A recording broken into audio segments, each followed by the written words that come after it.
Welcome into the College Football Power Hour. That's Adam Breneman. He is Jason Fitz, and I am Caroline Fenton. Everybody can take a shower because Syracuse won.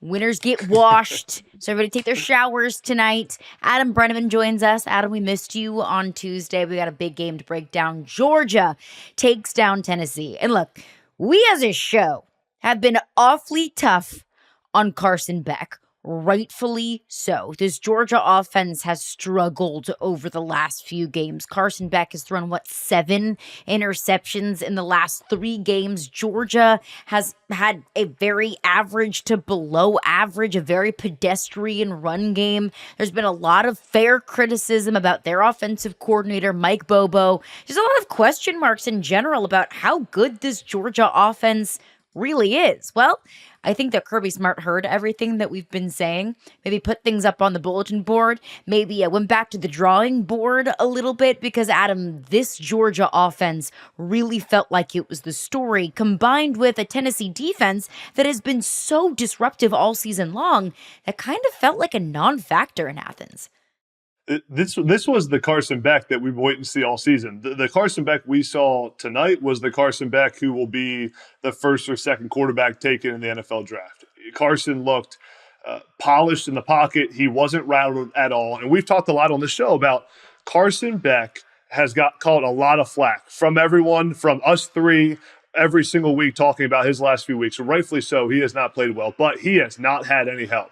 And we saw today when Carson Beck has some help and his offensive line protects and he has time to throw the football, and then he has some receivers, Oscar Delp at tight end, that can make some plays down the field. Carson Beck is an elite quarterback when he has those pieces in place. And the reality is Carson Beck doesn't have the athleticism or the playmaking ability to make up for things when all the pieces aren't there. But when everything's there, Carson Beck is as good as they come, standing in the pocket, going through his progressions, and taking shots down the field. I thought that Georgia had a really good plan. One of my favorite parts of this game was when Georgia got the ball back after their defense got a stop when they were up 7. They took the shot first play on the play action. They hit one of the receivers down the field. We're using Oscar Delp as a decoy, and Oscar Delp had a really good game, 2 touchdowns in this one. So you getting to use the tight end in various ways was a big part of this Georgia offense that's been missing. And I thought Tennessee really had a bad plan on defense. If there's one thing we've seen,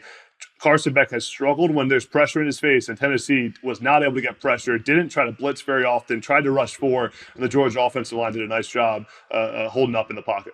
Yeah, and explain that to me, too, because, like, Breneman, I'm watching this thing and thinking, okay, you're not sending anybody, and you're still playing a little loose in coverage in the backside. Like, that didn't make any sense to me. If you're going to keep everybody back in coverage, at least be sticky. The Tennessee secondary got in this game. There were a lot of times that, frankly, they were just a little out of position, and that was enough to leave room. So I'm watching Carson Beck, who was on a heater, but everything you just said is the exact reason why Carson Beck shouldn't be one of the top quarterbacks selected in this year's NFL draft, because to your point, he needs everything to be right around him. He needs to make sure that the offensive line can keep him upright. He needs to have weapons that are doing the right things for him. Like, that's not what he's going to get in the NFL. I watched this and thought, man, this has got to absolutely enrage Georgia fans that are sitting there thinking, where has this been all season? Because you're right. If Carson Beck plays the way he played tonight throughout the run in the playoffs, Georgia can win a national championship. Would I bet my house on him being able to do that? Hell no, because this was the first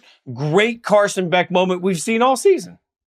It is so true. I do think there's probably a lot of NFL fan bases out there that are like, we'll take a Carson Beck because we got a pretty solid offensive line. We got good receivers and our quarterback still stinks. So I think there's worse than you can do than Carson Beck. But I think it just goes to show when this Georgia offensive line can keep him upright, when the receivers hold on to the football. Going into this week, Georgia receivers led the country in dropped passes. Georgia. We're talking about the Georgia Bulldogs here. Like, there is zero excuse for this receiving core to not be, just on it every single week. And obviously, you're going to have your drops here and there, but leading the country in drops, like, Carson Beck's not the kind of quarterback that can dig receivers out of mistakes and drop passes like that. Like, this offense isn't going to run well that way. So that another big thing to me was just the sheer number of receivers that Carson Beck hit. I think I want to say 10 different receivers. And Fitz, we talked about this on the Tuesday podcast, how there's not that guy on Georgia's offense that scares you how Brock Bowers did. I thought it was going to be Oscar Delp this season. I thought it was going to be Oscar Delp kind of just filling in that Brock Bowers role, a guy that can kind of do everything. He can block really well, he can chip, and he can catch the passes, and he can, attract attention from defenses. We haven't seen really anything from Oscar Delp. It's been a majority of loss and lucky this season. And like Adam said, 2 touchdowns tonight from Oscar Delp. But the first touchdown of the game, it was Carson Beck, was 19, 20-yard pass to Oscar Delp in the end zone. I felt like I could just feel this amount of stress and anxiety just like shed off of Carson Beck. Like it was just this bugaboo that he got off of his back. How many times have we watched Carson Beck over the last few weeks where, he hits a receiver and it's a drop pass or and it's an interception and the camera pans to Carson Beck and he just looks so frustrated. He just looks so defeated, just like, you've got to be freaking kidding me. Saw that so many times against Florida just a couple of weeks ago. That touchdown pass to Oscar Delp just felt like okay, I'm feeling it. I'm getting my groove back, which is awfully impressive against a Tennessee defense that hasn't given up more than 20 points all season long. They gave up 17 in the first half. Yeah, I thought the other moment that Carson Beck looked really good and where things shifted for him was, I believe it was the second quarter, he had that 14-yard scramble where he lowered his shoulder, ran the football well, and you kind of saw the Georgia sideline get excited, and he took a big hit for a first down.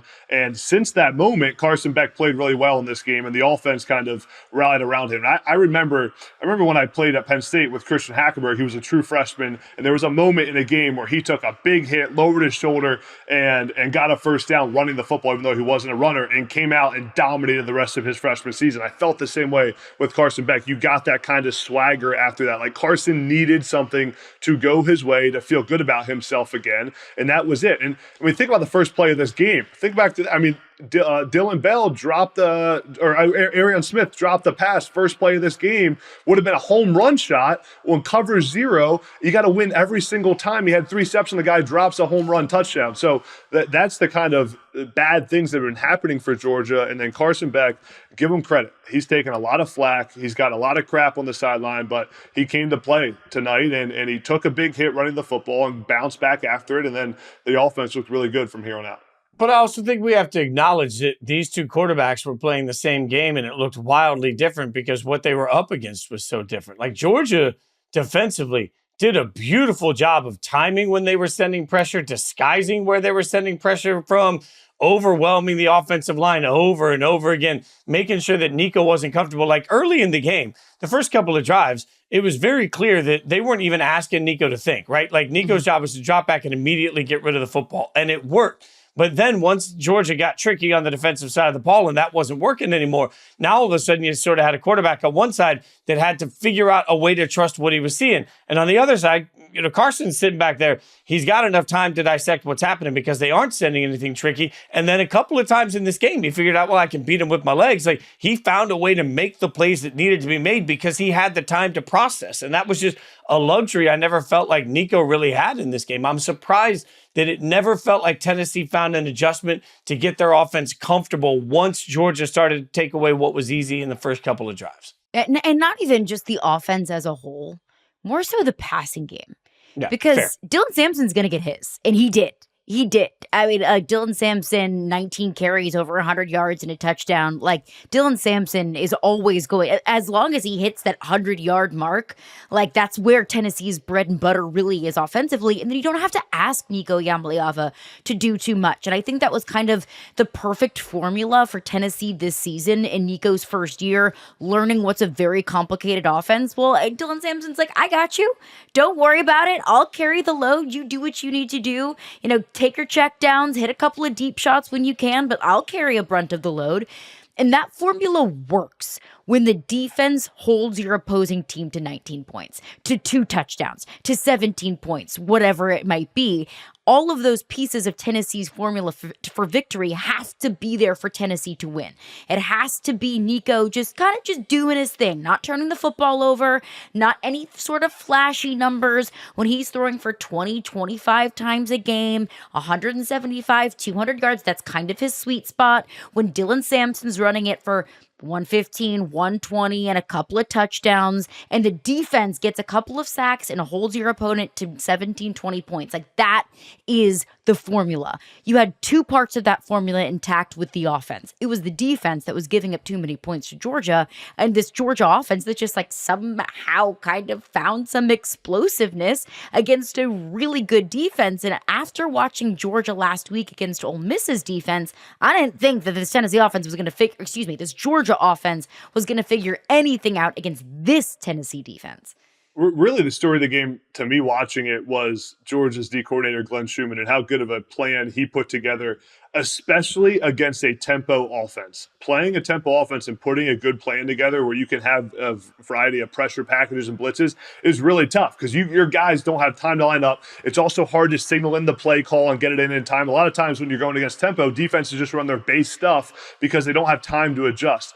But in the critical moments of this game, I think about the 3rd down and 7 that Tennessee had the ball down 7 in the third quarter when it's a gotta-have-it drive. You're down 7 points. Big play. Georgia showed a really unique pressure where they had like 7 or 8 guys at the line of scrimmage, ended up dropping back and only rushing 3, still got home. And that, to me, when you're facing a young quarterback like Nico, who hasn't seen a ton of football, the illusion of pressure is more important than the pressure itself. He has to account for that pressure every single time he sees it. And I thought Schumann and Georgia's defense did a great job of disguising everything and making every look different, even against a tempo offense when it's really, really difficult. On the other end, Tennessee, I thought their defensive game plan was bad. Tim Banks, I thought I'm not going to say they were unprepared, but what he thought would happen didn't happen. I believe Tim Banks thought, after watching Georgia last week against Ole Miss give up 5 sacks and a bunch of QB hits and 9 tackles for loss, said that we can get home rushing 4, rushing 3, going drop 8, and don't have to bring a ton of pressure and can protect our secondary, the Tennessee secondary, who hasn't been very good all season. And that wasn't the case. They weren't able to get pressure, and Georgia's O-line played as well as they played all season. So I think Tim Banks, Tennessee's D coordinator, misread that all along and had the wrong game plan for Georgia. By the way, with all this conversation about Dillon Sampson, let's also be really clear here. When you have a game with this many stars in it, every NFL team is watching it. Sampson's been left off a lot of lists about top running backs for Sundays. If you watch his vision, his ability to run through the pile, his ability to run around the pile, he had some runs in this game where he was left for dead against a Sunday caliber Georgia defensive line, supposedly, right? Like, he was left for dead, found his way around and got some runs. Dillon Sampson made himself some money today. Like, I know Ashton Genty's the clear-cut running back that we're all in love with in college football, but Sampson is quietly having himself the sort of year that usually we'd be tipping the cap and saying, wow, this guy's a beast. I think he deserves a lot more credit. I think he got himself paid with the way he played in this game. Like, NFL teams are going to take note of what he did. If the name Ashton Genty was not in our daily vocabulary this fall, I think we would be talking about Dillon Sampson in New York. I don't think that there was room for 2 running backs in New York in this college football day and age, but it does kind of feel like this is the year of the running back. With Ashton Genty and Dillon Sampson, Quinshon Judkins and Travion Henderson at Ohio State, what Rocket Sanders did for South Carolina today against Missouri, taking down Missouri with a late touchdown. Like, this feels like there's a renaissance for the running back position. And it feels good as somebody that is pro run the damn football. Feels good that the running backs are getting some recognition that they very much so deserve. As far as this game goes, I have 2 questions that I want to hit on. First one about Georgia, one about Tennessee. Let's focus on Georgia first. My question is, why don't we see this every week with Georgia? Why is it that once a month we're reminded that, oh yeah, Georgia's a really freaking good football team? And it always happens in some of these high profile games. Like, Georgia lost to Alabama and they didn't look very good against Kentucky early in the season. And then bam, they have this insanely elite defensive performance against one of the best offenses in college football in Austin against Texas. And then they play it close against Florida and they play super sloppy against Mississippi State. They lose to Ole Miss, a very high profile game. And then it's like, bam, remember, we're a really good football team and I have to have a game against Tennessee. So why don't we see this every week, Adam?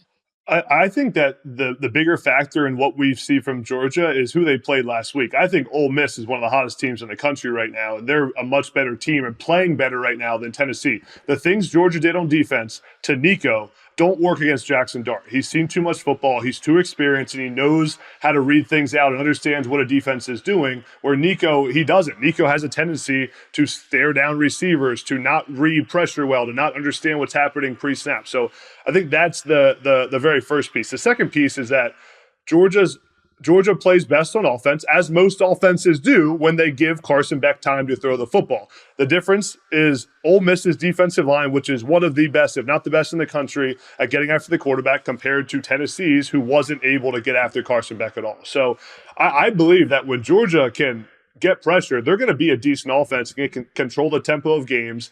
They can use their tight ends. They still don't have an elite playmaker on the outside, but they can win, and their defense can get stops. I really think this is more about Ole Miss than it even is about Tennessee or Georgia. Ole Miss was also just a bad matchup for them. Like, we talk about it all the time, and I use this analogy a lot, but I think people have to remember it. Like, when we get into NBA playoff basketball, the amount of times we say, hey, the best team doesn't always win, the best matchups win. Like, there are times it's like, man, we're just not built right for that particular team. That particular matchup looks tough. And frankly, I think Georgia is about to skyrocket back up. Like, I know that we talked about Georgia was 12th in the rankings, actually would have been the first team out because of the way the rankings work. We all know that. I complained a lot about the whole process on Tuesday, but let's be real. The team with the number one strength of schedule in the entire country just got another big signature win. And in the process of getting the big signature win, they reminded everybody just how good they can be when they're playing lights out. The committee's going to reward this. Georgia now clearly they're going to end up in the college football playoff. They got UMass coming up, and they got Georgia Tech. So presuming that they don't let the foot off the gas. UMass? Yeah, I mean, presuming they stay even remotely focused, you're talking about a Georgia team they're going to end up, what, the 6th seed, the 7th seed at worst in this thing? And all of a sudden we're going to be sitting here saying, oh yeah, maybe we slept on Georgia too soon. And all from this win. And every single team in the playoff is hoping that they don't get Georgia round one. I mean, I'll tell you, like, no matter what happened in some of those games, everyone's hoping they don't have to play Georgia. I'll tell you that. Having to go to Athens in the first round of playoffs, that city's going to burn down. My goodness. I don't know how it hasn't already. I mean, there's more bars per capita in Athens, Georgia than there is like anywhere in the nation. Second question. Can a 10-2 Tennessee team with a loss to Arkansas but a win over Alabama get into the college football playoff, Fitz? I think so. But this, man, now they're in that category where I think they're going to need a lot of help. Like, everything else has got to break really well for them, because they're not going to get into the SEC championship. I mean, look, we have so much chaos in the SEC. Maybe they somehow end up in the SEC championship game. I'll acknowledge that. But right now, it looks difficult for them to end up in the SEC championship game, right? So, presuming that there isn't wild chaos everywhere else, yeah, like, I'm suddenly looking at this and saying, okay, if you're Tennessee, your resume is basically written. So if your resume is basically written, is that going to be good enough to get in? Yeah, unless we're suddenly talking about a BYU team that loses to Colorado for the Big 12 championship, and now two big, like, bid thieves. Tennessee is now a team that has to worry about bid thieves, and that's real for them. I also don't know if they've played well enough that my heart would be broken if they got left out. Like, if we're being real, just the amount of times that they've kicked themselves in the butt with stupid penalties, the amount of times that they've gotten in their own way in games, the winnable times that they've really just not shown the dominance that they should show. Like, Adam, I get that on paper, in my mind, Tennessee should be in the college football playoff, but if they're not, it's kind of their own fault at this point.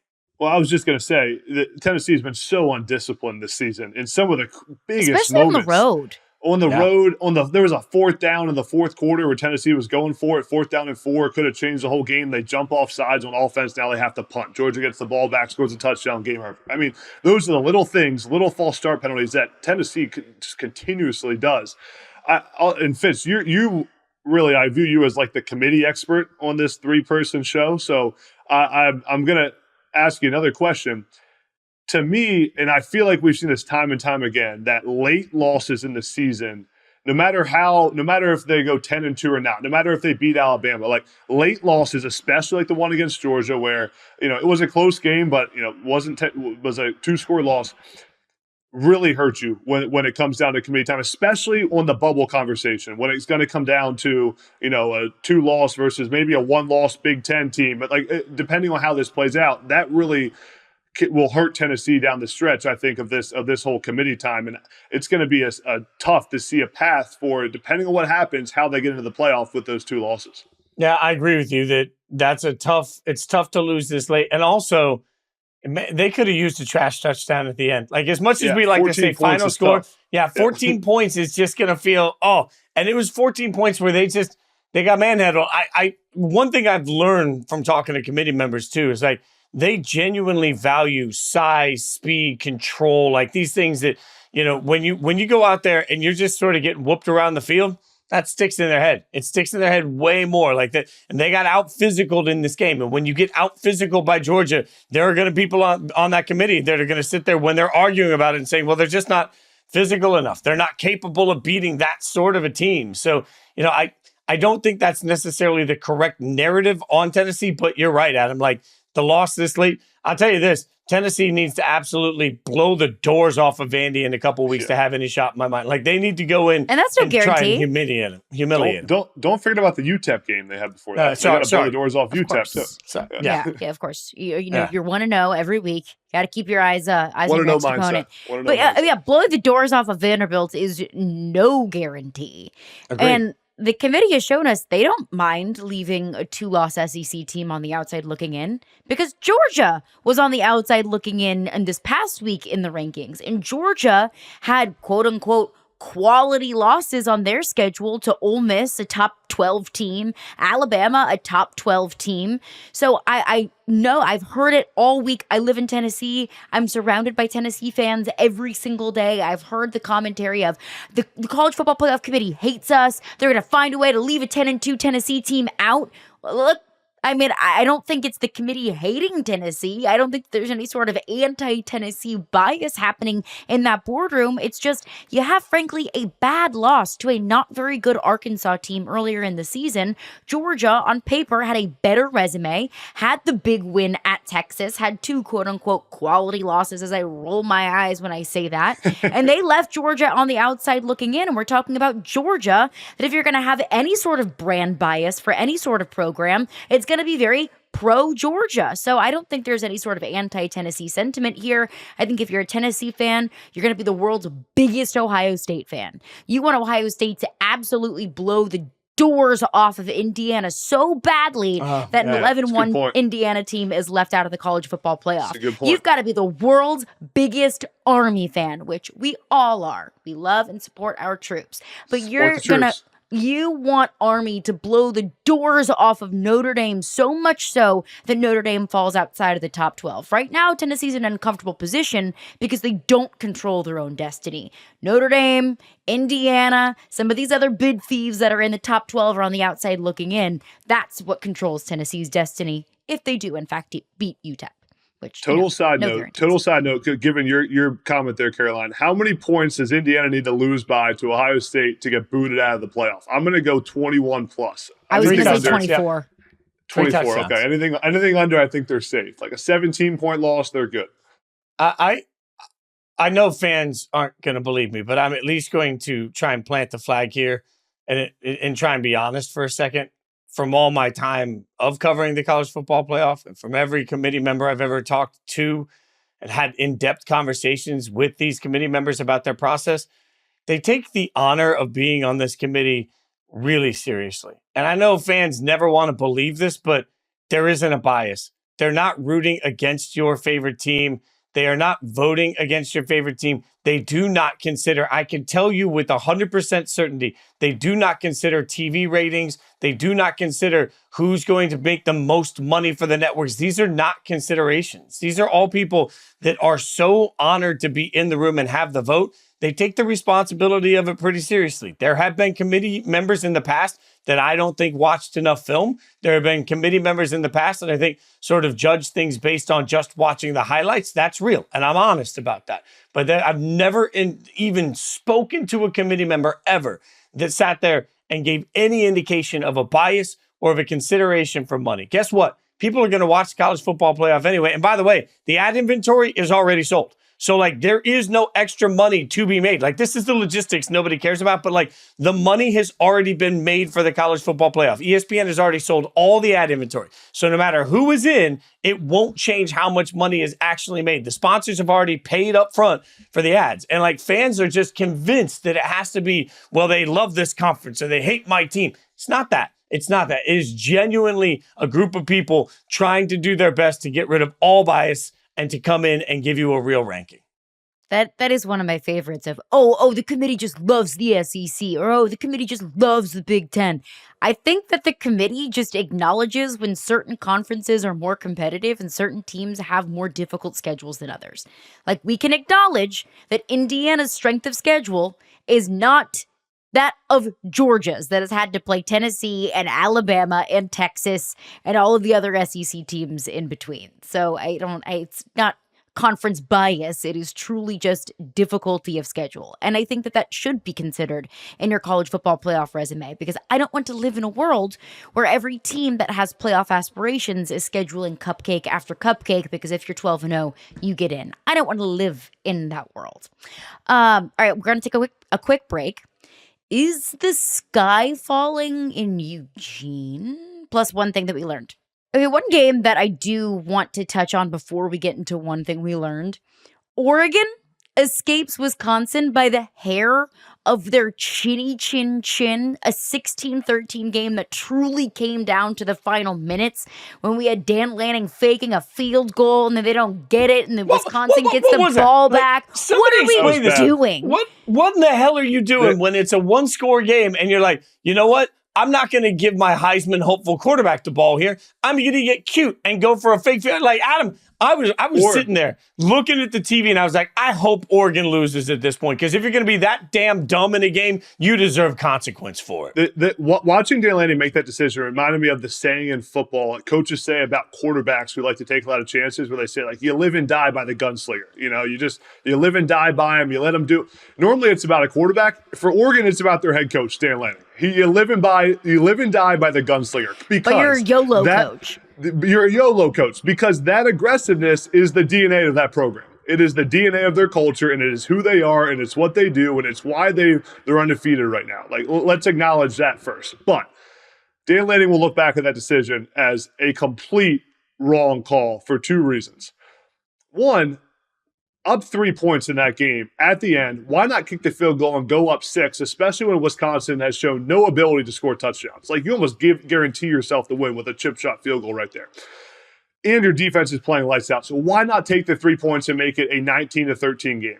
Second, if you're going to go for it on fourth down, give it to one of the Heisman favorites, Dillon Gabriel, to try to make a play. And he had made some huge plays earlier in that game. On a third down, on a fourth down, he ran for the first down. So taking the ball out of your best player's hands is the wrong move. And for all that Dan Lanning's done well, this was a mistake by him. And quite frankly, he's lucky that his defense got an interception on that final drive of the game to seal the win. Like, don't get cute with it.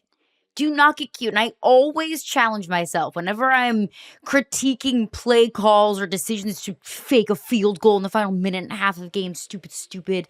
I'm like, I'll put myself in that position. Is it stupid because it didn't work, or is it stupid because it's just stupid? Like, if it works, that doesn't just automatically, justify your decision in making a really, really risky call. And I was like, no, even if Oregon did get it, I wouldn't have agreed with it, because it just doesn't make sense. There's no need to get cute with it there. Line up on fourth down, run a play with your quarterback, and live and die by the guy that's gotten you to this point. So it didn't make any sense whatsoever to me, Fitz. Yeah, no, sometimes you got that guy when you're playing like gym basketball, and you don't know him, and he ends up on your team, and like you just see him heave up a half-court shot with two people in his face. Shot might go in. He ain't seeing the ball again. The rest of the game, you're like, nope, I'm not getting the ball anywhere near your hands. That's what this was. This was just like heaving it up a prayer, and it got answered. That doesn't make it a smart play call. It doesn't make it the right decision. And they're lucky. And the margins are so thin this year, Adam, I don't love relying on luck in a game against Wisconsin that I should have been in control of anyway. The only thing that keeps me from being too concerned about Oregon is that Dillon Gabriel, in the biggest moments when he had to make a play in this game, made two huge plays. There was a 4th down and 9 moment when when Oregon was down 13-6, and Gabriel made a huge throw, rolled out to his left, and hit Terrence Ferguson, his tight end, for a first down on 4th and 9. Big time throw. And Gabriel, even when he doesn't play well, because he's played so much college football, he's so confident in himself, he doesn't get rattled and doesn't get flustered. Then there was another play on the game-winning drive for Oregon on 3rd down where Gabriel scrambled out and this time ran the ball for a first down. And that's what he does. He has that athletic ability to run the football when he has to. So the fact that things didn't go well, offense wasn't good. He threw a bad interception in this game and still found a way to come out with a win. Has me feeling good still about Oregon, and their defense played really well, granted against the Wisconsin offense and quarterback that haven't been very good this season. But I thought that the pieces were there, and the fact that Dillon Gabriel didn't get rattled just reminds me constantly like how many games Dillon Gabriel has won, how many big-time plays he's made, and how many times he's been in moments where he has to get it done, and he continuously does for Oregon. But is it not concerning? Because I agree with everything you said. Is it not concerning? Like the Wisconsin game plan to me sort of felt like, hey, we're going to punch him in the face and just see if they can even handle it. And they did. They punched him in the face over and over and over again. And I don't really think Oregon was ready for that. So I'm looking at it and saying, okay, was this just a weird week where you weren't ready to be punched in the face? Maybe, like this year, the number of times we thought it might be the trap game. Maybe this was the trap game finally for Oregon. Or maybe we've unlocked a little of the special sauce of the exact way you want to attack this Ducks team. Like, that's where it gets a little bit, like, I got to see him come out and be more aggressive when it comes to punching back when they get hit next week. Like, it left a weird taste in my mouth to see, especially, like, felt like the secondary's whole approach from Wisconsin was going to keep it in front of us, and we're just going to murder the guy when he catches the football and see if he wants to keep catching the football after that. Like, it was powerful to see. I will say there's a reason that Oregon was only a 13-point favorite as the number 1 team in the country against Wisconsin, a team that hasn't been great this season. It's because I think a lot of people saw this as a potential trap close game. Wisconsin, coming off a bye week, is well rusted. Oregon played 8 games in a row. This was their 3rd or 4th game out of like 5 or 6 that they traveled 2 time zones for the game. They looked like it in the first half. They looked like their 8th game in a row. Exactly. So, Caroline, I think that people knew this would be a struggle for Oregon. I mean, Oregon is beat up right now. They're dealing with some injuries. I bet Dan Lanning is just happy to get out of this one. And again, I thought that 13-point favorite, number 1 team in the country against Wisconsin. Well, that's why, because we saw an Oregon team that wasn't ready to play early in the game. But again, their talent and their quarterback found a way to win. If you would have told me Wisconsin would have net -4 yards on their first three possessions, but would be leading Oregon at half, I'd be like, what are you smoking? Like, what game are you watching? Because surely it's not this one.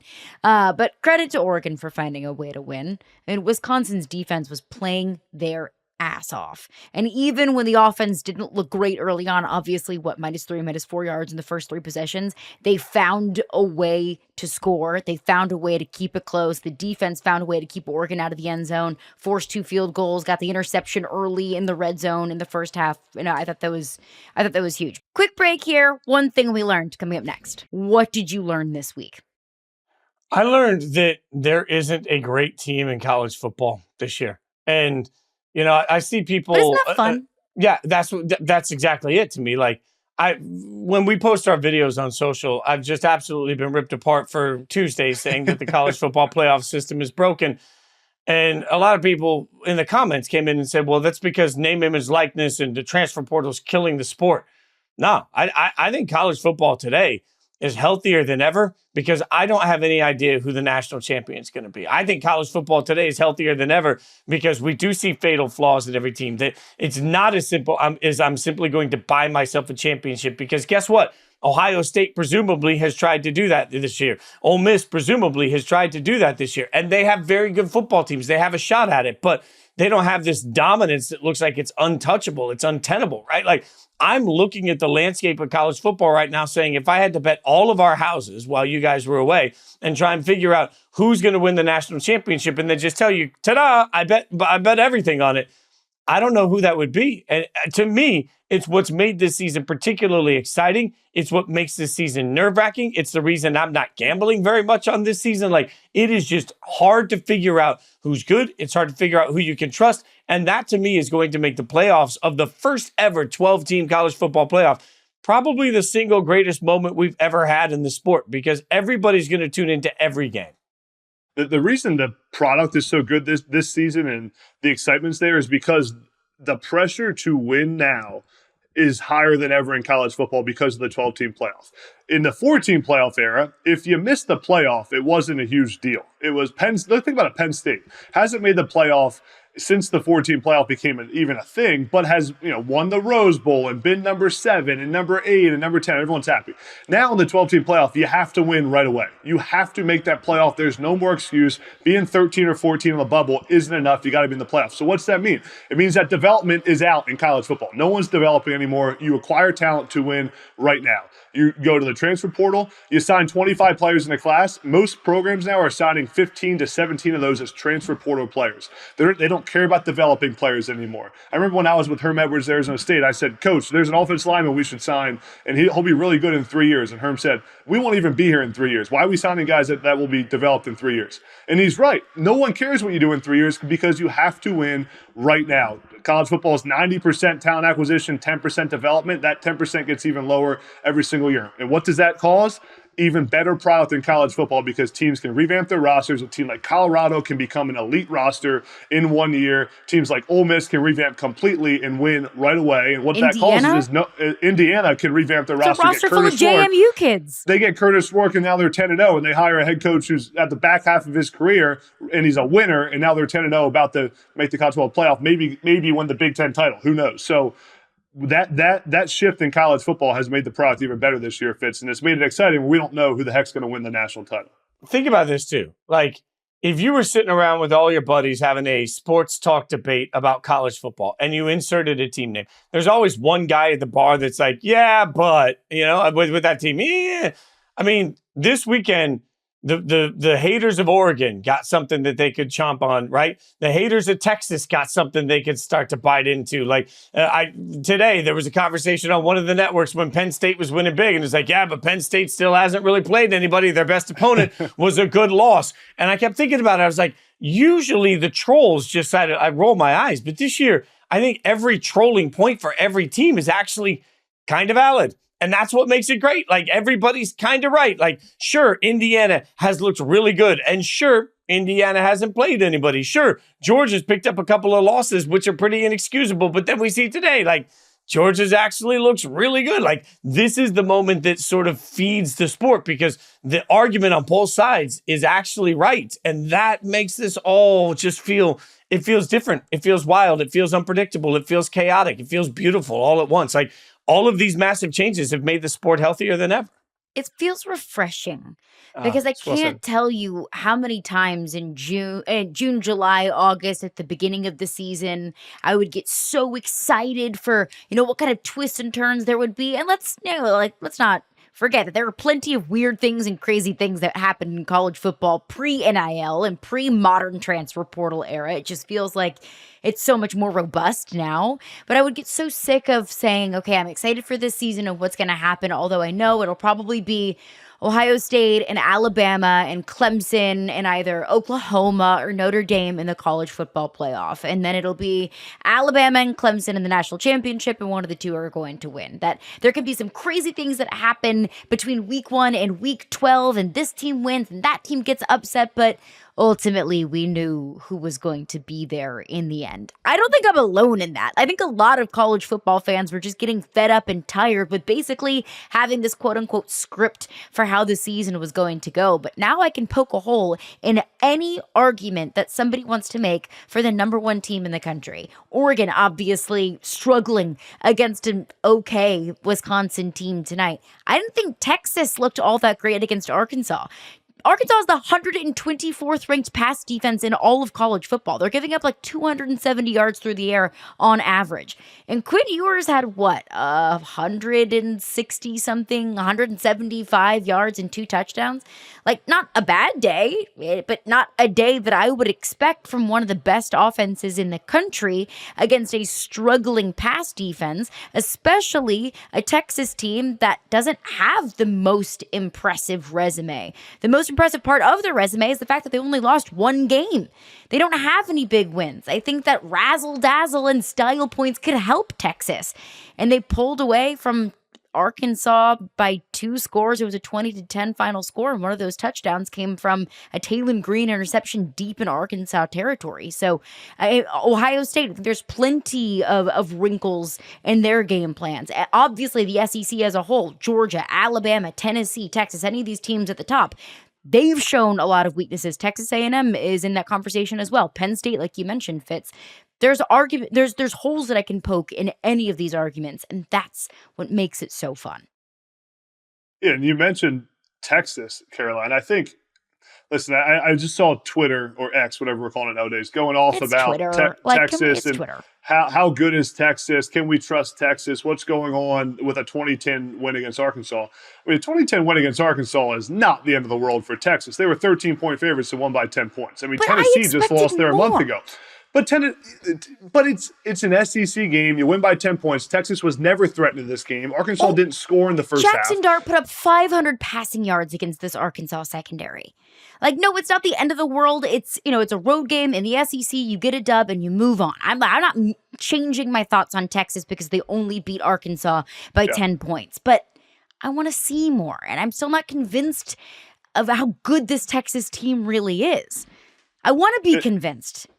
If there is one bright side, now the offense questionable, right? 20 points. The Texas defense was elite this game. 6 sacks and forced a couple turnovers, and I held Arkansas to, I think, 200-something yards on offense. So, I mean, Texas has an elite roster. I'm not too concerned about it. They also spread the ball around, a bunch of different playmakers on offense. So, listen, a lot to be desired still with only 20 points against Arkansas, but I think people can kind of hold their horses a little bit on the Texas talk.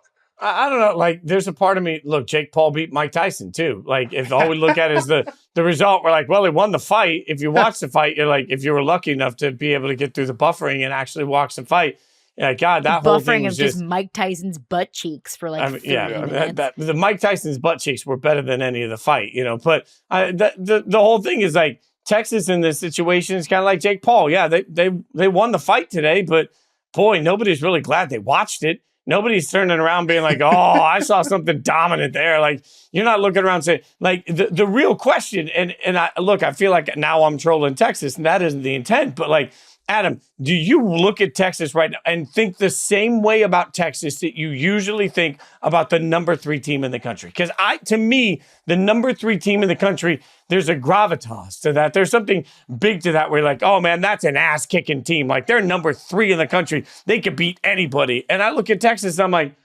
yeah, they could also get beat by anybody. I don't have this great faith that Texas is where we usually put a number 3 team. What's the reason though? Because of the loss to Georgia and because of how they looked against Arkansas? Is because other than that, they've been dominant this season. I mean, they dominated a banged up Florida team that was out its top 3 DBs and was on a 3rd string quarterback that just walked on dominated from Yale. Dominated Oklahoma.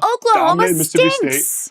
Dominated Michigan. Stinks. Michigan stinks. Beat a top 25 Vanderbilt team, and then lost by 15. They beat a top 25 Vanderbilt team by a field goal, and that is probably their best win of the season. But that game's a good indication of what bothers me. Like, they lack offensive rhythm so often to me. Like, it's disjointed when you watch it. Like, nothing looks as easy as I think it should look when you're as talented as Texas looks. So this is that dreaded eye test moment, Adam. But like, I know that's so subjective, but when you watch it, you're not watching, you're watching a 350-pound hockey player try and figure skate. Like, there's nothing graceful about it. Nothing looks easy. The whole thing looks kind of clunky, and you feel like it might just fall apart at any moment offensively. Texas is the number 1 team in the SEC, and they don't look like it consistently to me. I'm telling you, I want to come back to this clip. Do not sleep on Steve Sarkisian and Quinn Ewers. I know it didn't look pretty against Arkansas, but that is an offense that can be high-powered and is going to be good down the stretch. And they are built. The thing about Texas is they are built to win tough games in the trenches. Their offensive line is one of the best in the country when they're healthy, and their defense. But the toughest game they played, they lost. And they lost those battles in the trenches. But it was against Georgia, one of the best defenses in the country. And, yes. And if you want to be one of the best teams in the country, you have to beat one of the best teams in the country. Texas hasn't done that. But you could say the same thing about every other team in the SEC. Everyone has losses in the SEC. And Texas has one loss against Georgia, who they got Georgia's best offensive game that day. for sure. But I don't It's think one of the any best other, Georgia's played. or I don't think every other team in the SEC is viewed as or is as much of a title contender as Texas is. I mean, do you believe that Texas is just going to run through A&M if they get it? I mean, I can't say that. Like that's a challenging matchup for Texas. And again, we're talking about the number 3 team in the country. I feel like I should be confident that the number 3 team in the country can handle the number 13, 14 team in the country. Usually that's the case. This year, the margins are just too thin. I'm not confident of that at all. Yeah, I think that'll be a close game. But I think we normally would think a number 3 team against 13 would be a close game. That's going to be the game, one of the games of the year. I mean, winner's going to go to Atlanta, right? So, I mean, I think everyone is going to think that'll be close, and we'll find out how good Texas really is. I believe in Quinn Ewers. I think Steve Sarkisian will find a way to score points when it matters the most. And their defense and offensive line are built to win championships. And all of this to say, this is not that I don't think that Texas is a good football team. I think that Texas has so much potential that I want to see them reach that potential on a consistent basis. It's like your kid that gets a bad grade on a test. It's like, I'm not mad at you. I know your potential and I'm disappointed and I want to see you reach that potential. I'm just disappointed, not mad. I'm not mad. I'm just pissed. I'm not mad. I'm just disappointed, Texas. I want to see when you have an opportunity against the 124th ranked pass defense in college football. I want to see you slang that thing. And there wasn't too much slanging happening in Fayetteville. Well, you know who was slanging it? Was Florida against your LSU Tigers. Oh, yeah, I know. I'm getting sick and tired of doing this show because my team sucks. And then I lost 3 games in a row. And it's like every week I'm like, oh, I have to talk about this crap football team. It's tough. It's tough battered being an Tiger LSU fan, isn't syndrome. It is. Well, here's been. what I learned. Here's what I learned from this week, from that game, LSU losing 27-16 to Florida. Florida is about to be the talk of the town this college football offseason. Everyone's going to be talking about Florida, and they're going to be the hot team that everyone loves. The first thing is I think it was cool that Florida came out in support of Billy Napier in this era of college football. That's rare, and we talked about how they got their butts kicked last week right after they did. But DJ Lagway changes things for Florida completely. Florida's 3-0 when Lagway plays a full game. They're averaging 40 points a game when Lagway plays a full game. They're outscoring opponents by 25, 26 points. DJ Lagway changes things completely. And now, Billy Napier has a chance to sell this thing to everybody at Florida, the donors, everyone, as this is the chance. We have our 5-star quarterback, as there are a handful of guys on Florida's defense today that got sacks. Their defensive line is playing well, so that's a sign of an elite SEC program that has potential. They're going to get some big-time transfers in at Florida, and DJ Lagway gives them a chance in the future. We're going to be hearing a lot of buzz about Florida moving forward, and this win against LSU was desperately needed by Billy Napier, and credit to DJ Lagway for giving this whole program some hope right now. But also credit, in my mind, like I said this last week, was my conspiracy theory, right? They knew they were going to get their asses kicked by Texas, so they came out in support in advance. I kind of felt that again today. Like, because this was a team that was still really engaged. When you get beat the way they got beat last week and you have so little left to play for, it's easy, Adam, just to hang it up, especially in a transfer portal world. It's like, start thinking about where you're going to go next.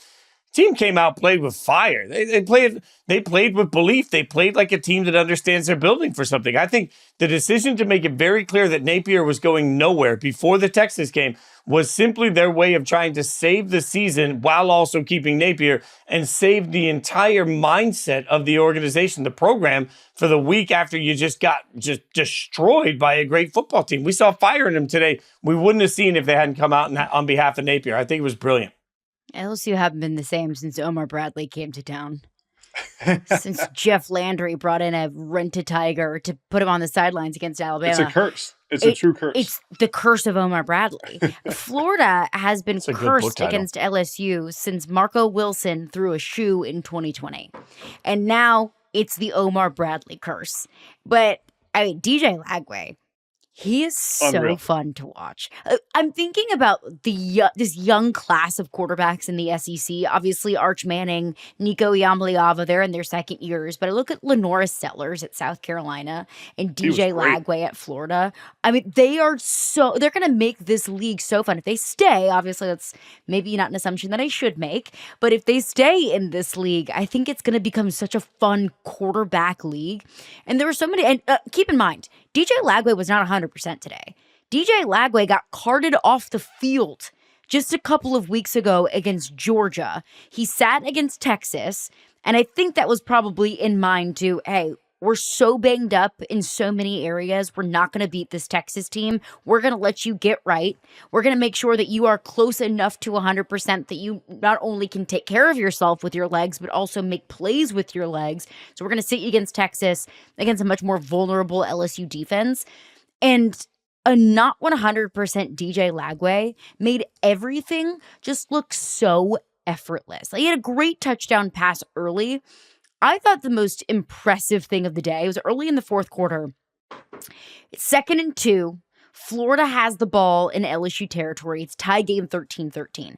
And the pocket is closing in. You've got 2 pass rushers closing in on DJ Lagway. And he plays it cool, way cooler than I think a freshman quarterback that hasn't played a whole lot of football at the college level could kind of play it. He steps up and just flicks his wrist and delivers a beautiful 36-yard pass to Elijah Badger, just inches away from the goal line. And that set up, I think it was a 2-yard score just on the next play. Like, that showed poise. It showed maturity. It showed the fact that he didn't need to be overly athletic, and he's got the arm and he's got the legs to make plays. I thought he was just so mature tonight against LSU, against an LSU defensive front that has gotten after the quarterback for a decent bit of the season. And that throw you're talking about, Caroline, I thought the best part of it, all the reasons you said, it was great, but the best part was that when that pressure came around the edge, he felt it without having to look at it. And the reason he made that throw down the field is because he felt the pressure around him. He stepped up. There was then a guy in his face ready to rock him as well, and he kept his eyes downfield the entire time. And so many young quarterbacks can't do that. They want to peek at the pressure, and what happens when you peek at the pressure? You miss Elijah Badger running across the field wide open. And then you got to, by the time you look back up, it's too late to throw the football. So Lagway has all the tools. He's going to be special. The Big Ten could use a good quarterback. We could use one at Penn State. We could use an explosive guy. So maybe we'll see how many of these great young quarterbacks stay in the SEC. But I mean, NIL money's going to start calling. And I will say, Adam, like, you and I were at that Rivals event down in Jacksonville this summer, and when you see some of the kids that are rising right now that are about to be college quarterbacks, like, quarterbacks hit different now. I think that's where you got to start looking at, the fact that name image like this exists in some high schools now across the country, right? So you've got kids that are really CEOs of their business as quarterbacks. By the time they hit their sophomore, junior year in high school, they process different, they throw different, they approach the game and the business of it different. Like, it's seeing some of the athleticism that's out there in rising kids that are about to be college football quarterbacks. Like, there are guys out there that will change programs instantly.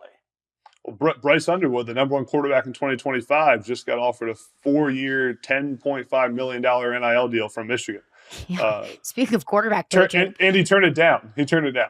Look, I love my alma mater. I love LSU football. I love that place and that program more than anything. I would take $10.5 million to go to Michigan. Sorry. No doubt. Sorry, LSU. Love you. Underwood's LSU. He's committed to LSU, and he's from the Detroit area. Which means LSU's paying him good. LSU's paying him good now. I don't know if they're paying him $10.5 million. My God, I don't know what they've offered him in an NIL deal, but $10.5 million, like, that's more than like a rookie deal, because it's 10.5 over 4 years, which would be what, like 3.5-ish per year. Is that right? Less. I don't know. Yeah. Math is hard. It doesn't matter. It's a lot of money. It's more than some rookie quarterbacks are making. Math is hard. Math is hard. I mean, but what you're saying, Caroline, is real for where the position's going. There are college quarterbacks now that have any level of success are going to make more money than they would, if they choose to be drafted and be in the 2nd or 3rd round. Now, obviously, it gets different. You want to start the clock ticking to get to your next deal. But that's why I continually say that I think running back is going to be interesting to me, because you can make more money playing running back in college football than you can in the NFL. And when they're just going to churn and burn you through 1 or 2 contracts and then get rid of you, man, if you have a chance to make life-changing money in college football playing in the running back position, you will. Like, quarterbacks, that $10 million number is going to get more and more real over the next few years for several quarterbacks. That's going to be just sort of the going rate. And until college football figures out, if they ever do, some sort of a salary cap system, good on him. Because there's plenty of kids like Dillon Gabriel. Dillon's a perfect example. He's not going to play on Sundays in anybody's estimation. So if he's going to give everything he's got to Saturdays, let him get dirty rich doing it. Like, why not? And good for him. So I love this. I'm not the fault of the quarterbacks for collecting the cash. If someone's willing to offer it, hey, that's on you. Get paid. Get your bag. I've got no problem with it. As we wrap up, one thing that I learned today, it feels, at least to me, the Heisman Trophy race feels so much clearer than it has, that it feels to me after today, it's Travis Hunter and it's Ashton Jeanty. And that doesn't mean that Jackson Dart can't enter the conversation. That doesn't mean that Jalen Milroe can make a better and stronger case for him. That does not mean that it is over. We still have football left to be played. But Travis Hunter had such a massive and impactful day on both sides of the football. I mean, kind of a pedestrian day by his standards offensively, 5 catches, 55 yards. But he had that rushing touchdown that was just ridiculous. He had 3 tackles, a PBU, and an interception defensively. So he just continues to do remarkable things on both sides of the ball. And then Ashton Jeanty had another massive day. I think he had over 150 yards rushing, a couple of touchdowns. That an iffy day from Dillon Gabriel, and then the loss to Georgia Tech for Cam Ward just kind of makes it feel like those two, Ashton Jeanty and Travis Hunter, are now kind of operating in a league of their own in the Heisman race. I used to be anti-Travis Hunter for the Heisman because my reasoning mentally was that I felt like a defensive player who only plays some offensive snaps can't make a big of an impact on his team as a running back or a quarterback or a guy who plays every offensive snap. I'm an offensive guy. I have offensive bias. I'll admit it. That is out of my head now. Travis Hunter makes more of an impact than anybody in the country. It's over. Travis Hunter should win the Heisman. What he does as a wide receiver. And he's not just like running gadget plays at wide receiver. Like there's some defensive guys that then go play some gadget wide receiver plays, play like 5-10 snaps on offense. Like he's taking a lot of snaps on offense, and the interceptions. I mean, so many big time plays, and the fact that he's playing 132 snaps he played against Utah. I mean, that is a remarkable number of plays. The durability. They always, an old saying, the best ability is availability. I mean, he is available every single play for Colorado. When I used to hit 45 plays in the game, they would tap me out of the game, and he's playing 132. I mean, it is unbelievable how durable this dude is. Yeah, I mean, for me, I'm squarely on the record. I will continue to be squarely on the record. He's going to be Hunter should win the Heisman. You're talking about somebody that mock drafts have him all over the place as the number 1 pick in the draft at the wide receiver position. Like he is going to be the Heisman winner in my mind. And this is what I always say to Ashton Jeanty supporters. I love what Ashton Jeanty does. We all do. And people say, well, we haven't seen anything like this since Barry Sanders. You're right. We haven't seen anything like Travis Hunter since ever. Like that's just, and when the answer is ... when you're talking about, to Adam's point, you're talking about the number of snaps, you're talking about the impact on both sides of the ball, you're talking about what he means. If he were to be, to sit out a game, because I don't want to even put the word injury in, if he were to sit out a game, Colorado would be losing their best defensive player and their best offensive player all in one human being. Like that's a level of contribution that is beyond. So, yeah, I mean, I've been on this train for a minute, but it's squarely on it now. If I had a vote, it would be a one-person vote, and it would be Travis Hunter. I called him college football Shohei Ohtani at the beginning of the season, and I got so much flack for that. Like, I got roasted for that, and I don't know why. That's what he is. He is college football Shohei Ohtani. He plays both ways and does it so well. There's been so much hate and animosity toward that Colorado program. Enough. They're a good football team. There is a lot of talent on that team. That's a team that now has a very clear path to get into the college football playoff. That is a team that more than likely we will see in the Big 12 title game. Like, this is a true playoff contender we're talking about. This isn't just some, annoying, cute little story that you can just, turn off on college game day and you're over it and you're over the pomp and circumstance. No, this is a fantastic football team. And I think we have to give Deion Sanders so much credit from where it was when he took over, where it was last season, losing 6 consecutive games to end the season, now at 8-2 with a clear path to the playoff. Yeah, and Shedeur Sanders has now been so consistent, which was his question mark going into the season.